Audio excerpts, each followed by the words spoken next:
نو ډاکټر صاحب روحاني تاسو ویل چې دغه څلی وینئ پاس دغه د عرفات غونډۍ ده دا لاندې که نه او پاس یې د غونډۍ سر دی په اصطلاح نو راته ووایه د دې فلسفه په څه کې ده او د اسلام له لحاظه دا ځای څه مهم دی ولې مهم دی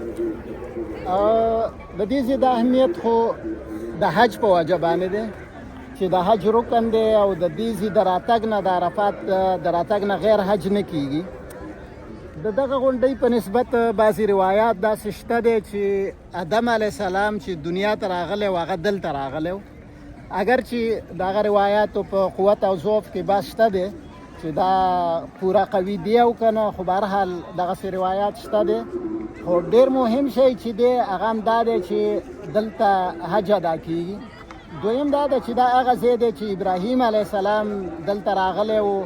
او بیا د دلته د عرفات نه لږ مخکې د مزدلفې طرف ته اسماعیل علیه السلام یې د ځان سره راوستی و او هغه د اسلام کې چې د قربانۍ کوم تاریخ دی هغه د همدې عرفات او د مزدلفې نه دی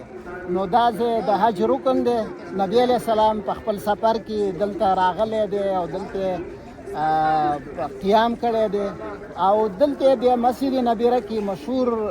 تاریخي خطبه ورکړې ده چې انشاءالله کال ته لاړو زه به پې یو څه مختصر خبرې وکړم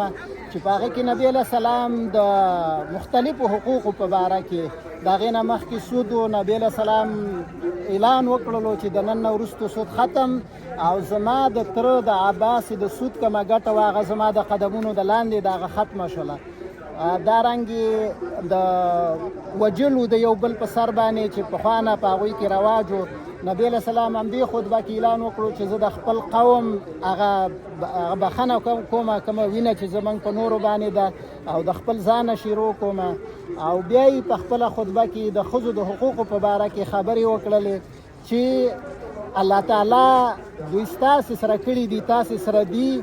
او د الله په نوم باندې ستاسو سره ځي د دوی د حقوقو په باره خیال وساتئ بیا نبی علیه السلام د عموم انسانیت د یووالي او د هغوی د اتفاق او د رنګ او د ژبې په مخالفت کې حدیث شریف کې ویل چې کلکم لآدم و آدم من تراب تاسې ټول د آدم علیه السلام اولادی او هغه د خاورې نه پیدا و لا فضل لعربي علی عجمي هیڅ عرب په عجم فضیلت نه لري او نه کوم عجم په عرب فضیلت لري ولا لاحمر علی ابیض نه کوم سور رنګ والا په تور رنګ او نه د تور په سور دوی نه لري الا بالتقوا مګر کوم فضیلت چې دی هغه فقط په تقوا باندې دی نو دا د نبی علیه السلام هغه مشهوره خطبه وه او نبی علیه السلام په دې خطبه کې او بیا وروستو بله خطبه کې د 2 ورځو کې دا اعلان وکړلو چې خذوا عني مناسککم زما نه د حج احکام زده کوئ فلعلی لا القاکم بعد عامی هذا فی مقامی هذا کیدای شي د سکال نه وروستو زه تاسو سره بیا دلته ونه وینم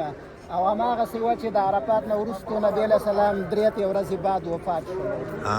ډېره مننه د نن ورځې لپاره ولې مهم دی او څه شی باید حاجیان په پام کې ونیسي یعنې دا شرط دی چې دلته که رانغی حج نه کیږي مونږ چې نن راغلي وو کوم ورونو او خویندو چې حجونه نه دي کړي هغوی له دا مهم ده چې د حج په ورځ باندې د دې ډېر مراعات وساتي چې خامخا د عرفات حدودو ته داخل شي او طبعا په هغه ورځ باندې مشکلات ډېري خلک هم ډېر زیات وي ګڼه ګوڼه وي خو دا مهمه ده نبي علیه السلام صریح حدیث دی چې الحج علی عرفه حج د عرفې نوم دی که چېرته د حج په مراسمو کې عرفات میدان ته څوک رانشي د هغه حج نه کېږي